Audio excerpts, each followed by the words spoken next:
Unclean.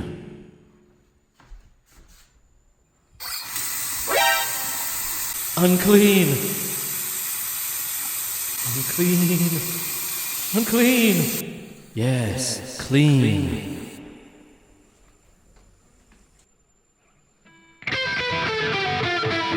Unclean. Unclean. Unclean. Unclean. Unclean. Unclean. Unclean. Oh, we're all gonna laugh at you. Unclean. Unclean! Unclean.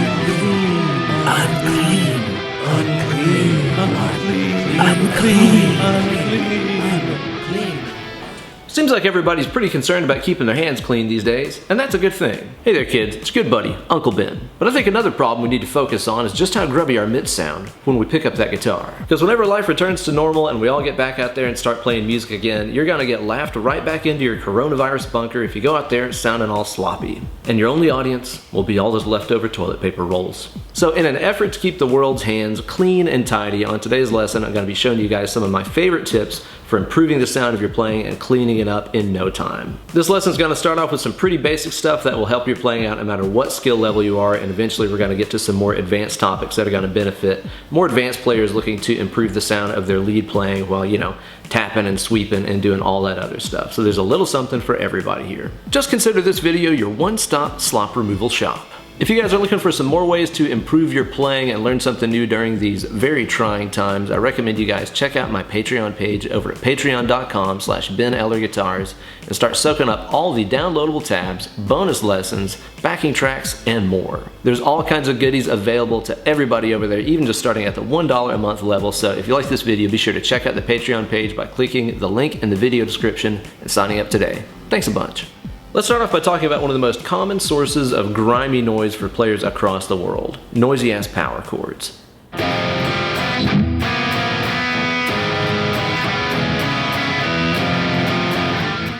Yes, sloppy, slimy power chords, the bane of many a beginner guitar player, and also the source of when I began developing my muting powers. So whenever I was a young man learning how to play rock guitar, I'd see on the tabs that they'd have a power chord, right? And I just always assumed that my favorite rock and roll guitar heroes were just up there on stage playing really carefully, hitting just those strings at all times, because otherwise if you accidentally graze any of those other strings with your pick, instant fail. But it turns out there's a trick to making your power chords sound super clean whenever you play them, no matter how aggressively you're hitting the guitar. And it all comes down to a little technique that is massively beneficial that I call the soft capo. Okay, so here's the thing. One of the first things that you probably learned when you started playing the guitar is to play on your fingertips, right? And a lot of times that is great advice, like if you're playing chords and things like that. Yeah, you need to play on your tips, that way you're sure you're not muting out any of the other strings. But when we play power chords, it's actually kind of the opposite of that for our first finger only.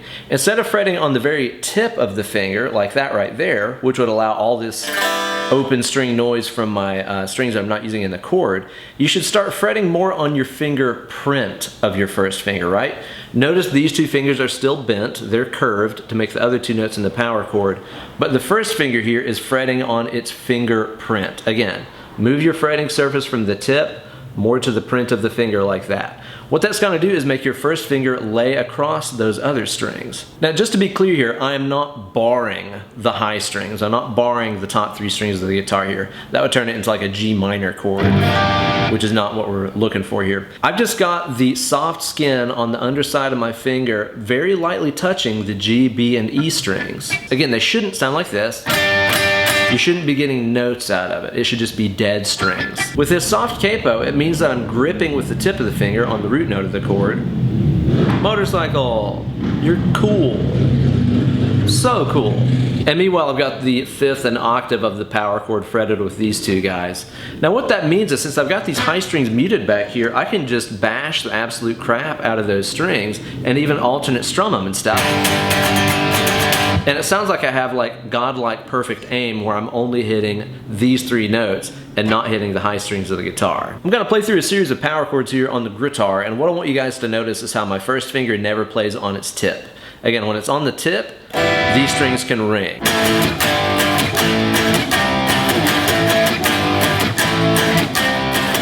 Now that entire time here with the right hand, I was bashing all the strings. I was hitting all 6 of them. That way I could get a lot of power and good tone out of it and not sound like I'm just trying to hit just the right strings that I'm holding down, you know? But even if you're a player who has like immaculate perfect aim with your pick and you can alternate strum power chords fast like that and only hit the 3 strings you're wanting to hear, I'll put it out there that there's another benefit to playing this way in that it kills out any sympathetic vibrations. Let's say that I hit the 3rd fret low E string. That right there is a G note, right? But what is that strange octavey whistling sound, right? That is my G string, the 3rd string on the guitar, which just began excitedly vibrating in tandem with this low G note that we hit. And yes, I do realize there's a joke to be made here about excited vibrating G strings. I'll leave that to you guys. Even though I didn't hit that 3rd string, it began vibrating in tandem with this low G note because they're just tuned to the same frequency. And that'll happen anywhere on the board. Maybe I hit the 10th fret A string, that's a G note, and check it out. There's that phantom G string. I didn't hit it, but there it is ringing out. So by learning how to play power chords with our soft capo in action here, we're getting the most control out of this because we're killing off any sympathetic vibrations and also freeing up our pick hand just to be a wrecking ball and rhythmically smack the crap out of the strings and make a good sound. But it didn't just stop right there, because whenever I started taking those power chords and moving them on to the next string set with the root note on the A right here, I picked up another trick that turned out to be invaluable in cleaning up my playing, and I call it tip muting. And this is something that's going to come up multiple times throughout this video, so pay close attention right here. So I mentioned during the soft capo portion right there that we need to fret with the 1st finger on the finger print instead of the tip. With the tip muting in place, all that I'm going to do is simply position my 1st finger in such a way that it is barely poking up against that low E string. Low E string can sound like this. Again, it's just kind of a busted sounding harmonic, right?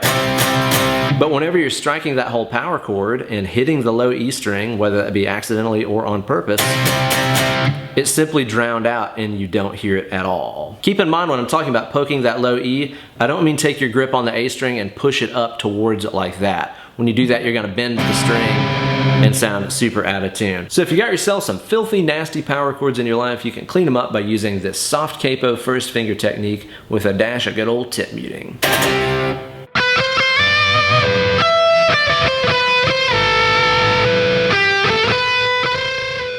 Oh, sloppy, sloppy single notes, the bane of the existence of every guitar player whenever they start getting into playing some nice, simple leads and melodies. And we can eliminate all that nasty noise from our playing by using a little bit of what I think of as an under and over muting technique, which utilizes some of the same principles we talked about with the power chords of having a soft capo 1st finger and a little bit of tip muting, and adds in a little bit of right hand muting too to help clean it up even more. This is a pretty easy concept to understand, but one of those things that does take a while to really fully integrate it into your playing, but you'll be thankful that you did.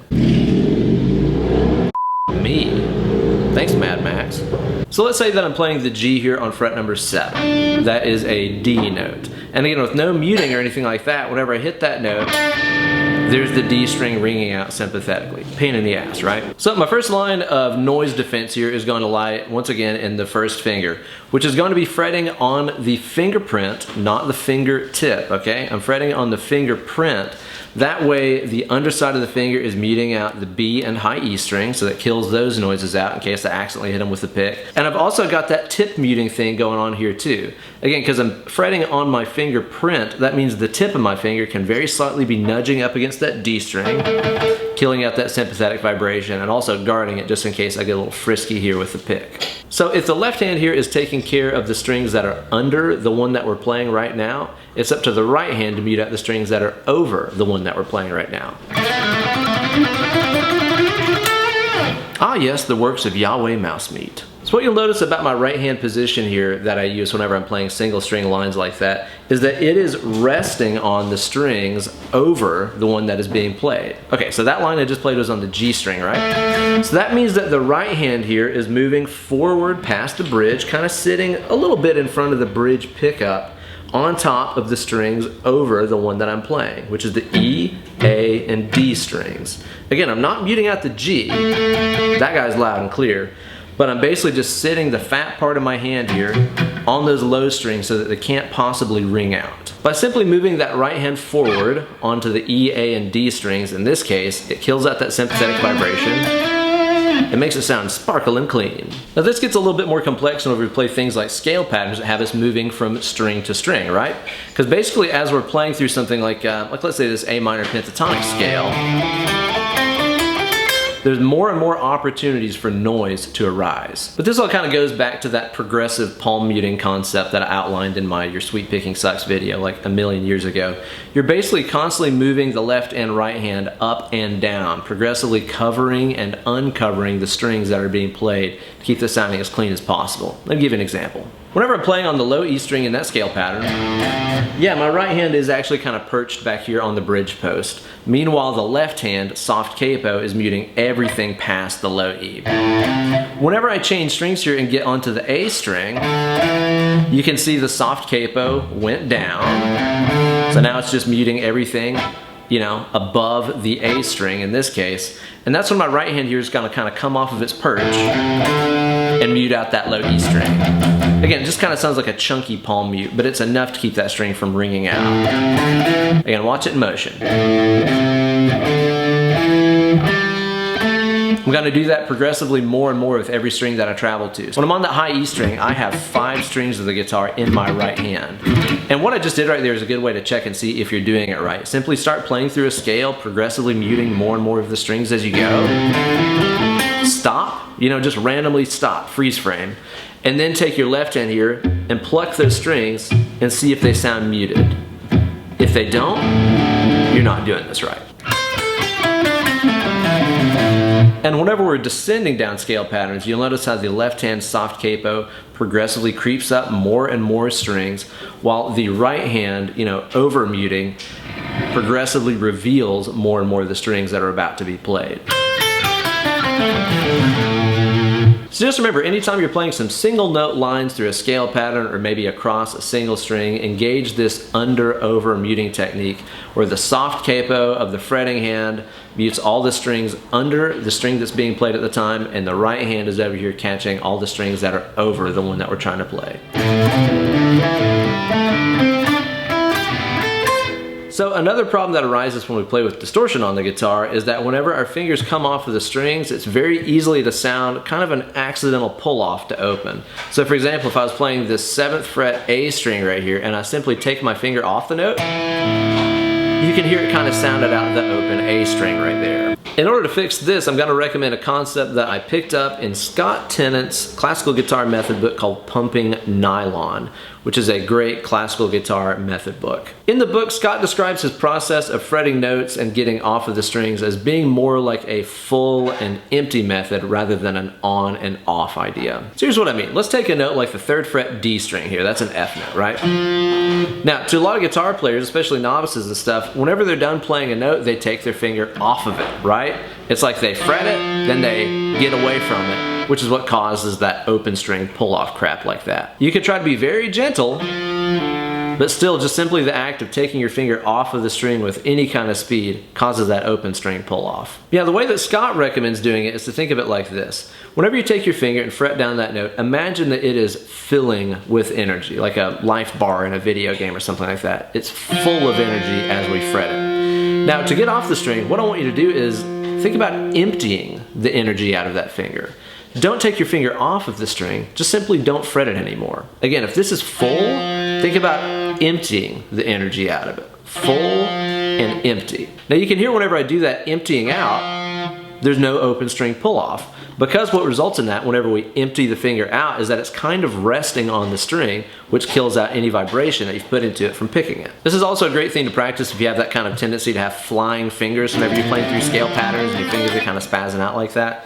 This full and empty concept is a great way to kind of slow that down and clean up the sound of your playing no matter what it is that you're trying to do. It's really going to help you develop all the control that you need to start making all of your string changes and stuff sound a lot cleaner, because you're not going to be sounding off open strings. You're going to be killing the string that you're playing before you move on to the next one.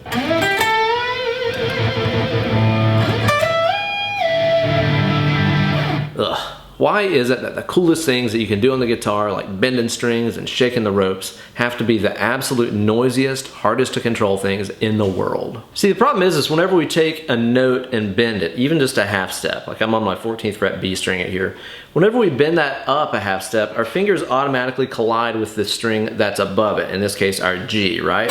and it sounds that out. It's just like plucking it with your finger or something like that. This is even worse when you're doing those like monster bends, you know? Like David Gilmour style, because then you're bending the B string up so high that it's like knocking into the D and sometimes even the A strings and then releasing them out with a ton of noise. But there is a secret to getting those things clean, and it's once again kind of a combination of both hands. Okay, for starters, you gotta have that over muting technique going on here in the right hand, just like what we played with the single note lines. So if I'm doing a bend on my B string, like let's say the B string fret number 15 right here, doing a whole step bend, my right hand is gonna be muting all the low strings above it. So in this case, that means E, A, D, and G are gonna be very firmly underneath my hand. Again, I'm kind of muting a little bit in front of the pickup. But there's a left hand component of this too. Check this out. What you may have noticed right there is that my first finger was not really helping do that bend. I was grabbing the string that was being bent, the 17th fret B string here, mainly with my second and third fingers. They're the ones doing the heavy lifting. Meanwhile, the first finger was back here, once again doing the soft capo thing on the higher strings, while at the same time using the fingerprint area of that first finger here to slightly mute out the string that is over the one that I'm trying to bend, in this case, the G right here. Again, it might be hard to tell just from this angle, just by watching me play it, you know, on a computer screen and stuff here, but my first finger isn't doing the bend. The first finger is simply muting everything else out, letting these two guys do all the hard work. That means there's absolutely no way you bending that B string and then even doing vibrato and stuff can knock that G around like that. The problem most people make is that they bend on their fingertips like this. Like you can see how all three fingers here are like contracted and on the tip. Because then whenever you come down off your bend, it just twangs that G out really loud like that, right? And then your vibrato just knocks up against that thing and sounds ridiculous. All that noise will go away if you quit trying to make this guy get in on the job. Simply take that finger, make sure it's nice and soft. Again, skin capo. Don't think really hard fretting or anything like that. Don't mash it and use extra energy up if you don't have to. And by practicing with that full and empty mentality we talked about earlier, you gotta learn how to keep your unused fingers nice and relaxed when you play. So it's gonna help you with that too. So again, these two fingers are on the note, they're holding it down. Then this guy comes in just to cover up those other strings and make sure they stay quiet.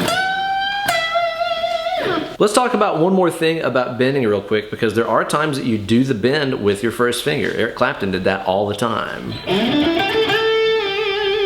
Obviously, if this guy's doing the work, it can't really be doing the soft capo and, you know, slight muting thing like we talked about before. Now, I can't speak for everybody, but at that point, I began using the right hand more for all of the muting in that case. Check this out. So I was bending the 12 on the G right here, and as you would expect, I'm muting all of the strings over it with the right hand. So again, back here in the palm and wrist area of my hand, I have the E, A, and D strings aggressively palm muted so you won't hear those. But especially if you're pulling that G string down towards the floor, again, there's a joke right there, I'll let you guys take care of that. There's a chance that you're gonna knock into that B and high E string, and because this finger's doing the work, you can't really soft capo it, right? In that case, I actually use my unused middle and ring fingers here on my picking hand to slightly touch the high strings. See that grip right there? This is kind of like a slide guitar player technique more than anything. Slide guitar is a mess because you're always having to cover up all of the other strings that aren't being used, and it's a hassle. But this is something that slide players do all the time, using your fingers on this hand to cover up the strings that you don't want to be ringing out. So as I do a sassy lick like that with the first finger bend, I am essentially covering everything with the right hand. E, A, and D are held by the fat of the hand, and the B and E strings are being held by my unused fingers over here. These are really simple concepts that can transform the way that your bends sound and get them squeaky clean, so be sure to practice this stuff a lot. You f***ers, they have been tearing it up this entire time.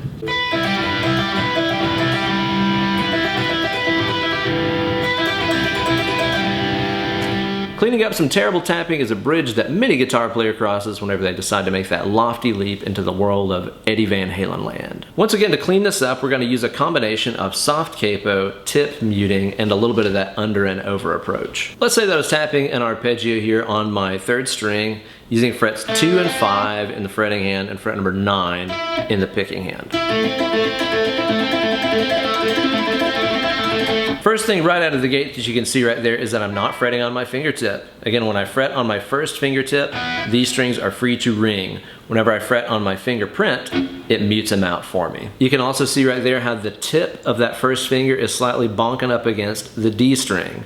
Again, the right hand's gonna cover that note too, but there's nothing wrong with kind of double bagging it to make sure that that note stays extra quiet, since that string is the one that's the most at risk of getting knocked around by our tapping hand. So again, left hand is muting under, and a little bit of tip muting on the string that's over the one that you're playing at that time. So meanwhile, the right hand over here is doing all of the over muting. Again, I'm trying to position kind of the base of my wrist or the inside of my palm on the strings that I'm not using. So in this case, my E, A, and D strings. And don't be afraid to really get in there and mute those strings pretty aggressively. Sometimes whenever I tap stuff, I actually have those strings pushed against the frets. And again, it doesn't make a big obnoxious noise unless you really club it like that. This is really handy too, because that combined with that tip muting that we're doing over here with the left hand means that we can get really aggressive with our taps and even run into that D string or the A string in this case with our little tapped flicks that we're doing. And you never hear them. They're drowned out by the sound of the notes that we're actually playing.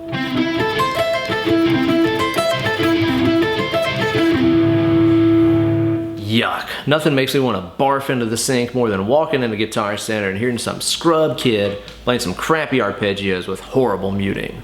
It's nasty. In order to get your sweep picking super crispy clean, you don't need to use a fret wrap or a hair tie or whatever. You need to work on using a combination of really all the muting techniques that we've talked about so far. First, let's talk about the picking hand's role, as it is the one that is constantly covering the used strings and uncovering the strings that we're about to use. Whenever I take an A minor arpeggio like this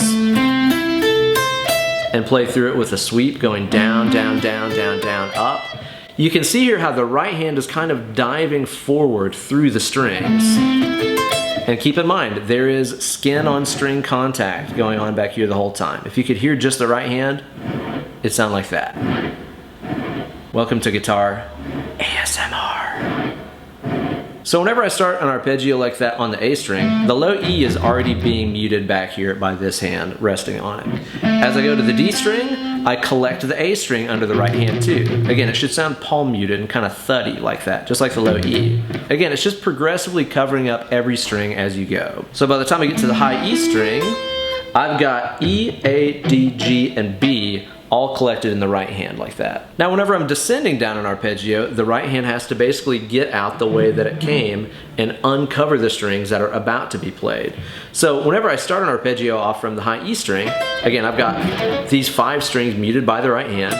When I go to the B, I'm gonna uncover it. When I go to the G, I'm gonna uncover it. Do you see how the elbow kind of pitches back as I do that? That's one way that you can get that hand just to progressively uncover the strings. Again, going this way covers them up, going this way reveals them so we can pick them and hear the notes.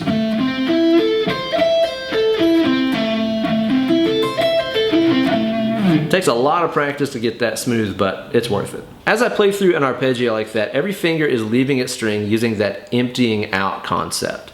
So whenever I play through an arpeggio like that, it sort of feels like I only ever have one finger at a time that is full, if that makes sense. Whenever I play the first note, just my little finger is full. These fingers over here are just totally relaxed and loose and muting the strings and everything back here too.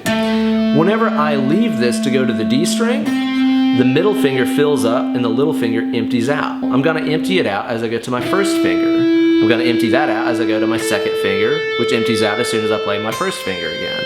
Again, as I play through this, I never feel like 2 fingers are gripping and pressing down at a time. It always just feels like they're consistently passing the ball, so to speak. And by doing that, I'm muting out this string's note in the left hand. The right hand doesn't necessarily have to cover it all. This note is muted out when I empty, and then I go to this string, and it's full again.